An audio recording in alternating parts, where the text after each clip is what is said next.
يبصرون ثم أرسلنا رسلنا تترى كلما جاء أمة رسولها كذبوه فأتبعنا بعضهم بعضا وجعلناهم أحاديث فبعدا لقوم لا يؤمنون ثم أرسلنا موسى وأخاه هارون بآياتنا وسلطان مبين إلى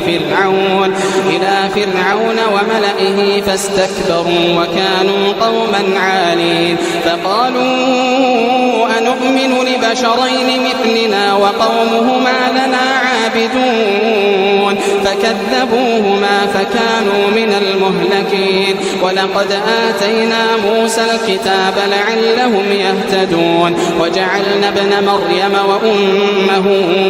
آية وآويناهما